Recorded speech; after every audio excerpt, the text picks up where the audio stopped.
बाल मंदिर के इस YouTube चैनल पर आप सबका एक बार फिर से हार्दिक स्वागत है। आज हम लेने जा रहे हैं रासायनिक अभिक्रियाओं के आगे वाले प्रकार। देखो, हमने लास्ट लेक्चर के अंदर पढ़ा था द्विविस्थापन अभिक्रिया, अपघटनीय अभिक्रियाएं, जिसमें अपघटनीय अभिक्रियाओं में 3 ली थी। याद है आपको? एक थी विद्युत अपघटन, दूसरी थी ऊष्मीय अपघटन और तीसरी कौन सी थी? प्रकाशिकी अपघटन। ठीक है, आज लेने जा रहे हैं अभिक्रियाएं। इसमें अभिक्रियाएं जो दी गई है वो दी गई है वेग के आधार पर। मतलब आप जब क्रिया कारकों को एक साथ मिलाते हो या अभिकारकों को एक साथ मिलाते हो तो उन दोनों की अभिक्रिया होने के बाद जो उत्पाद बनता है उसमें कितना समय लगेगा, तो अभिक्रिया का वेग के आधार पर अभिक्रियाएं दी गई है। इसमें सबसे पहली अभिक्रिया आती है जिसे कहते हैं तीव्र गति की अभिक्रियाएं। तीव्र गति की अभिक्रियाएं, ठीक है। अब क्या होती है तीव्र गति की अभिक्रियाएं? तो इसमें आपको ये बताना है कि जैसे आप दो से तीन या दो से अधिकतम अभिकारक मिलाओगे और अभिकारक के मिलते ही, मतलब दोनों अभिकारक परस्पर जुड़ेंगे, मिलते ही उसमें उत्पाद का निर्माण हो जाता है या अभिक्रिया समाप्त हो जाती है, तो वो कहलाती है तीव्र वेग की क्रियाएं। देखो क्या कहते हैं कि ऐसी अभिक्रियाएं जिनमें अभिकारकों को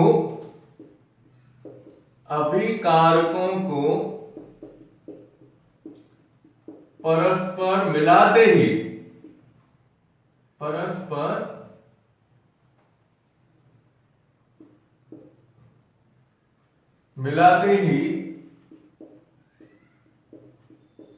उत्पाद का निर्माण होता है।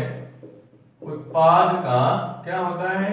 निर्माण होता है। तो वह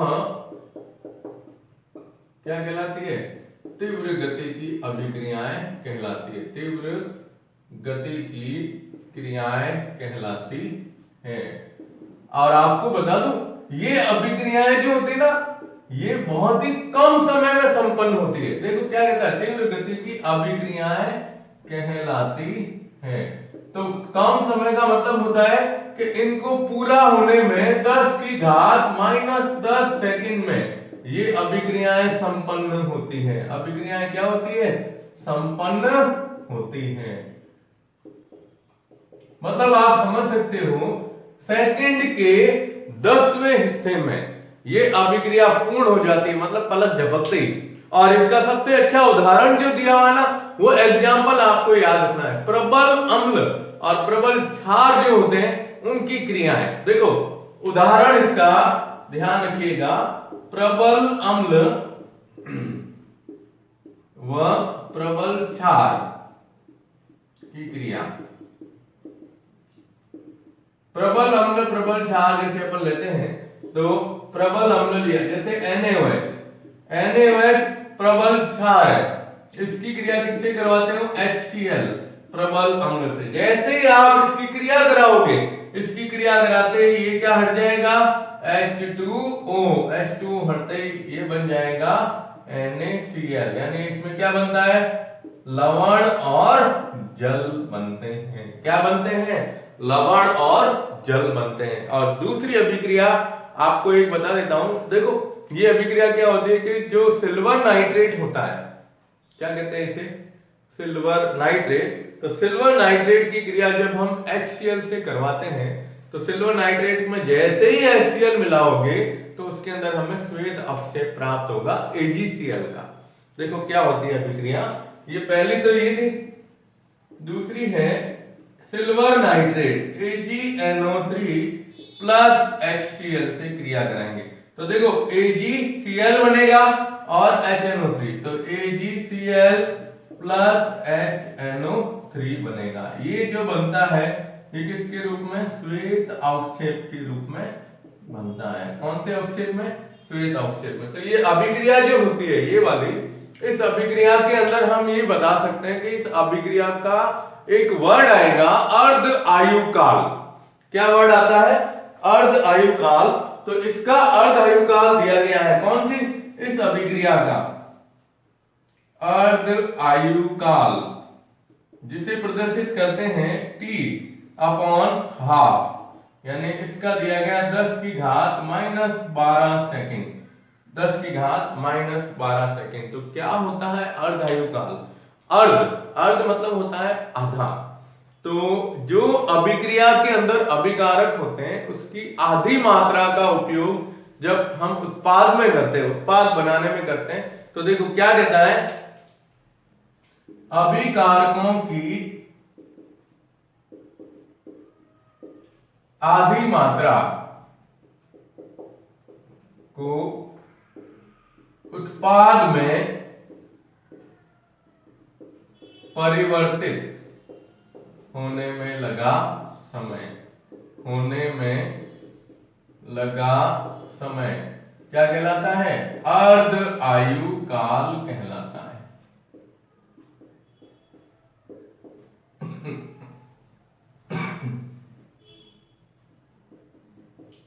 देखो ये होता है अर्ध आयु काल। यहां हमने जैसे लिया है इस अभिक्रिया का अर्ध आयु काल है 10 की घात माइनस 12 सेकेंड।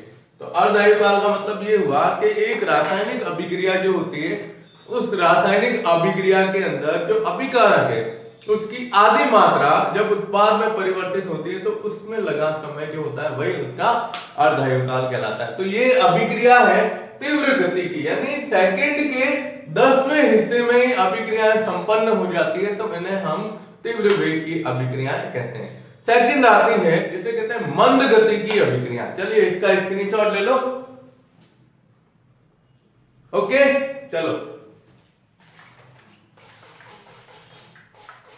मंद गति, मंद गति का मतलब ये होता है कि जैसे अभिक्रिया शुरू कराई हमने, तो उस अभिक्रिया को पूरा होने में एक दिन, एक सप्ताह, एक महीना या साल, मतलब इतना लंबा समय एक अभिक्रिया को अगर पूर्ण होने में लगता है तो उसे हम मंद गति की अभिक्रिया कहते हैं।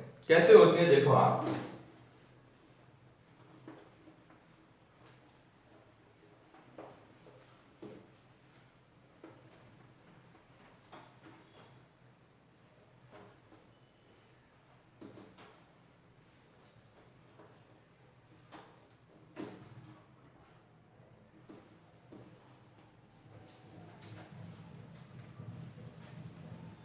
देखो सेकंड है मंद गति की अभिक्रियाएं।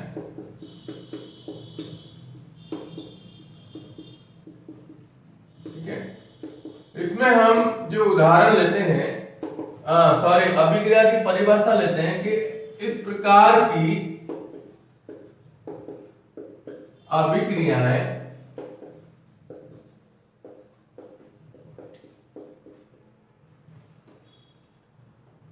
जो होती है, या ये कह सकते हैं अभिक्रियाओं को पूर्ण होने में एक दिन, एक महीना या एक वर्ष तक का समय लगता है। यानी बहुत ही क्या होती है, धीमी गति से अभिक्रियाएं संपन्न होती है। और इसका सबसे अच्छा उदाहरण है, एग्जाम्पल है लोहे पर जंग लगना।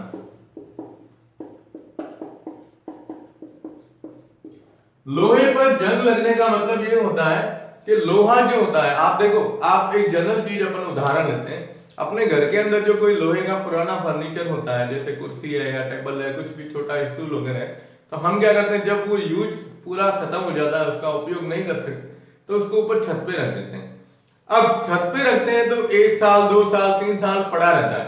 कुछ समय बाद हम ये देखते हैं कि मतलब उन 2 साल 3 साल बाद भी अगर आप देखोगे ना, तो उसके ऊपर लाल भूरे रंग की परत चढ़ जाती है।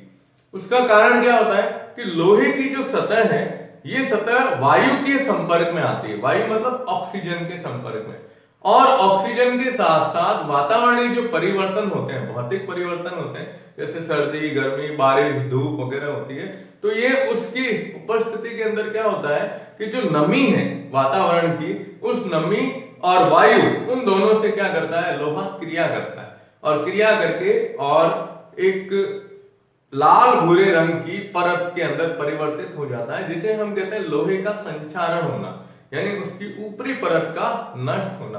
और वही क्रिया जो होती है वो जंग लगने की क्रिया कहलाती है। क्या होता है, देखो आप इसके अंदर क्या करेंगे, Fe यानी लोहा है, ठीक है, ये क्रिया करता है O2 और नमी से, आर्द्रता से। जब ये परस्पर आपस में क्रियाएं करते हैं तो क्रिया करके ये बनाते हैं Fe2O3.6H2, ठीक है, 6H2O बना। अब ये क्या है, आयरन का ऑक्साइड, ठीक है, और यही क्या होता है, जंग, जो जंग लगती है उसको इसी प्रकार से दर्शाते हैं। अब आप इस समीकरण को हल करेंगे तो यहां देखो जल के 6 अणु हैं, तो ये तो जल के 6 अणु बता दिए हमने, ठीक है। अब आयरन और ऑक्सीजन को संतुलित करना है। यहां आयरन 1 है, इधर 2 है, तो हम इसके आगे अगर 2 लिखते हैं बाई चांस, अब हम इसको लिखते हैं पहले, तो आयरन तो संतुलित हो गया। अब बात आती है ऑक्सीजन की, तो ऑक्सीजन इधर 2 है और उधर 3 है, तो हमें क्या करना है, दोनों तरफ ऑक्सीजन का बैलेंस करने के लिए एक ऐसी संख्या से गुणा करो जिससे दोनों तरफ बराबर हो जाए। तो यहां ऑक्सीजन 3 है ना, तो इसको किससे गुणा कर दो, 2 से, तो ऑक्सीजन कितने हो जाएंगे, 3 2 6। अब यहां 2 है तो इसको किससे गुणा कर देंगे, 3 से, तो 3O2। अब जैसे ही हमने ऑक्सीजन को बैलेंस किया तो आयरन की संख्या में चेंज आ गया, कोई बात नहीं, आयरन कितने हैं, 4, तो यहां पर हम 2 हटा के और उसके स्थान पर कितने लिख देंगे, 4 लिख देंगे, तो 4Fe + 3O2 + 6H2। यहां ये पॉइंट ये दर्शाता है कि जल के अणु इसके साथ में क्या है, जुड़े हुए होते हैं, इसे क्रिस्टलन भी बोलते हैं, ठीक है। तो ये कौन सी क्रियाएं कहलाती है, मंदगति की अभिक्रिया। इसका स्क्रीनशॉट ले लो, ओके। और अब हम लेते हैं, ये तो हो गई वेग के आधार पर, आगे आती है उत्क्रमणीय और अनुत्क्रमणीय अभिक्रिया। देखो क्या होता है, दोनों को अपन एक साथ लेते हैं, उत्क्रमणीय और अनुत्क्रमणीय अभिक्रियाएं। चलिए अभी लेते हैं अपन इसको।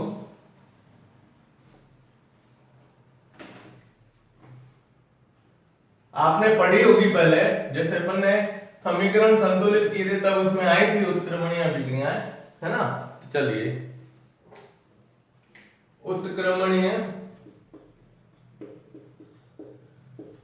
एवं अनुत्क्रमणीय अभिक्रियाएं, ये इंपॉर्टेंट है, ध्यान रखिएगा। देखो क्या होता है, सबसे पहले हम लेते हैं उत्क्रमणीय।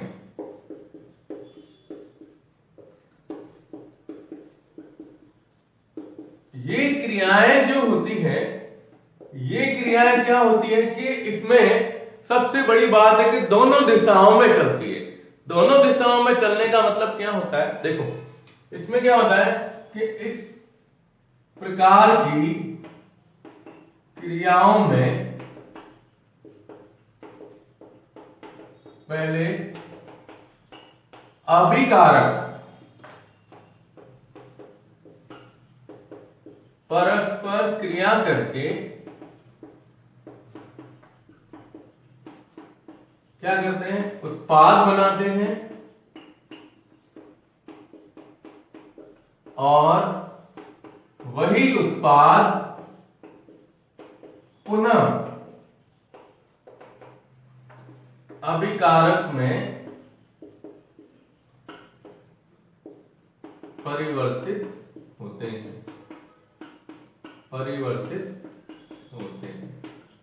ठीक है।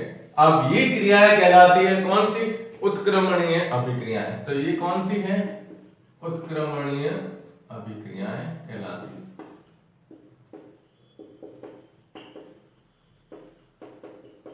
ठीक है ना। अब क्या होता है इसमें, वो ध्यान दीजिएगा। जैसे हम वास्तव में क्रिया है ना, कभी भी संपन्न नहीं होती। अभिक्रिया एक बार स्टार्ट हो गई ना तो बंद नहीं होगी, ये इसकी विशेषता है। यानी इसमें विशेषता ध्यान रखिएगा। पहली विशेषता कि यह बंद पात्र में कराई जाती है। क्या होती है? बंद पात्र में संपन्न होती है। क्यों? क्योंकि अगर आप कोई भी पदार्थ को गर्म करते हो, है ना, तो पदार्थ को गर्म करने पर अगर वो दो भागों में टूट जाता है और पात्र खुला है तो बाई चांस उसमें कोई पदार्थ वाष्प अवस्था में तो वो उड़ जाएगा। इसलिए हम उत्क्रमणीय करवा रहे हैं ना, तो ऊपर ढक्कन दिया होगा तो पदार्थ की कुछ मात्रा अंदर ही रहेगी जो वापस किस में बदल सकती है? अभिकारक में बदल सकती है। दूसरा इसके अंदर बताना है, ये एक तो हो गई बंद पात्र में, और यह अभिक्रिया शुरू होने के बाद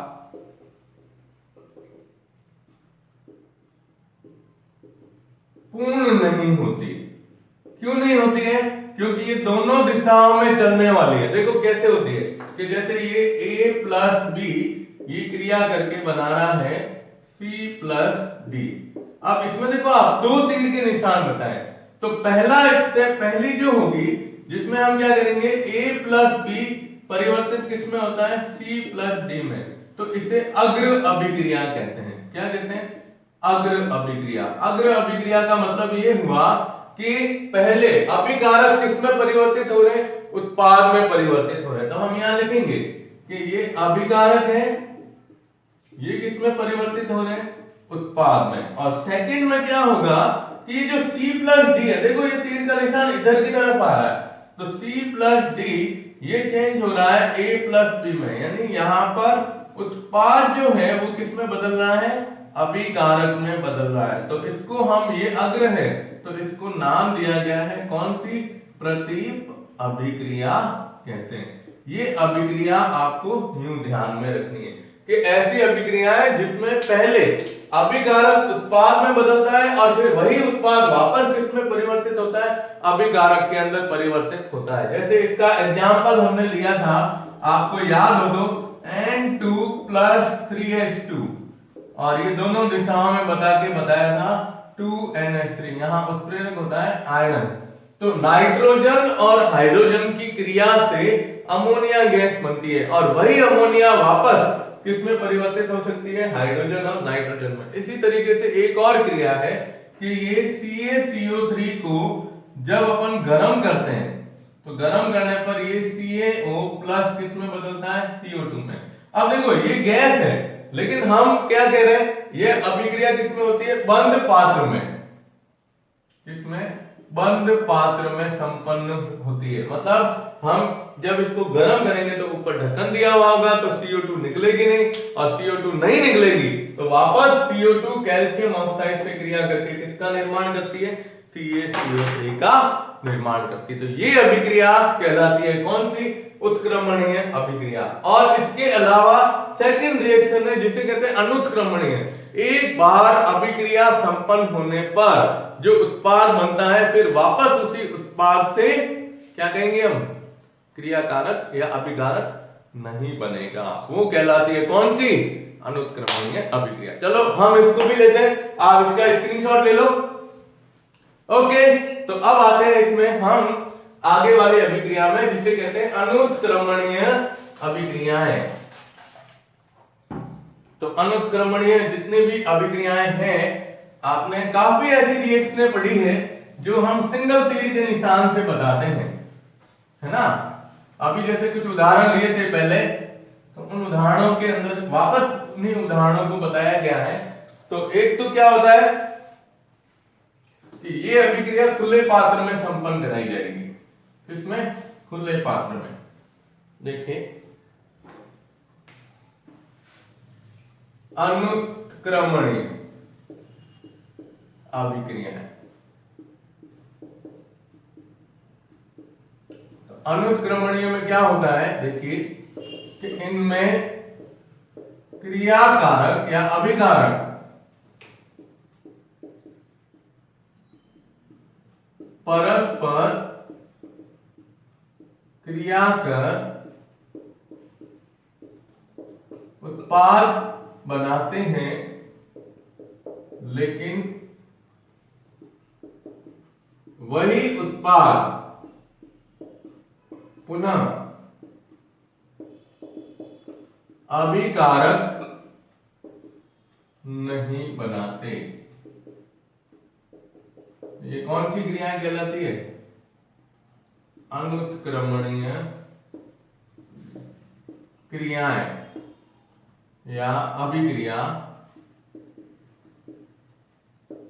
कहलाती है। अब इसमें क्या होगा, इसकी विशेषताएं देखो कि ये खुले पात्र में संपन्न होती है। किसमें? खुले पात्र में संपन्न। क्यों? क्योंकि ये ऐसी ही होती है, इसको खुले पात्र में संपन्न कराई जाती है कि अगर मान लो कोई अभिक्रिया में उत्पाद के साथ कोई वाष्प या गैस वगैरह बने तो वो क्या हो जाती है? उड़ जाती है। अब जब खुले पात्र में करेंगे तो एक बार उत्पाद बन गया और गैसें बाहर निकल गई तो दोबारा उन गैसों को तो ला नहीं सकते, इसलिए इसे क्या कहते हैं? खुले पात्र में कराई जाती है। और दूसरा, इसमें उत्पाद बनते ही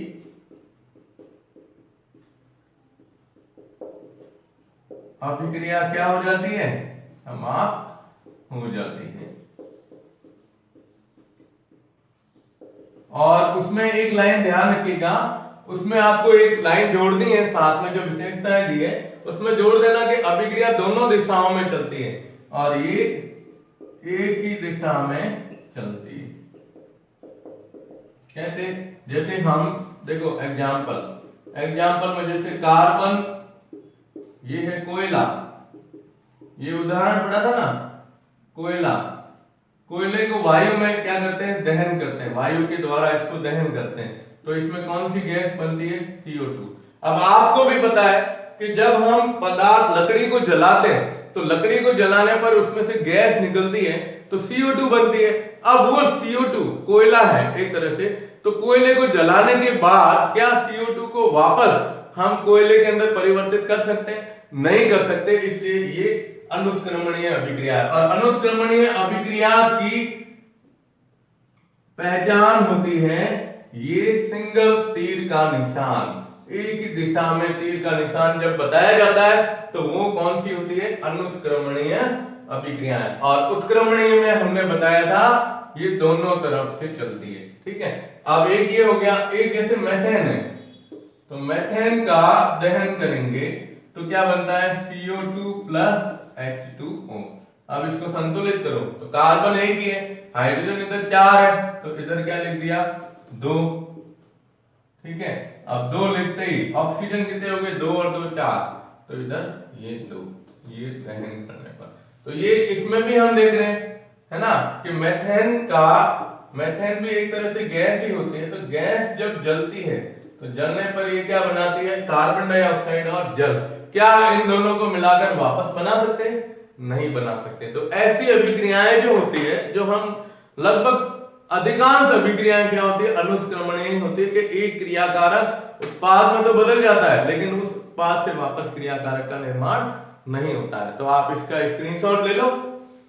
ओके, तो ये यहां तक अपने कुछ महत्वपूर्ण अभिक्रियाएं। अब नेक्स्ट वीडियो सबसे मोस्ट इंपॉर्टेंट वीडियो होगा क्योंकि उसके अंदर अपन पढ़ेंगे ऑक्सीकरण और अपचयन, रेडॉक्स अभिक्रियाओं के बारे में। धन्यवाद।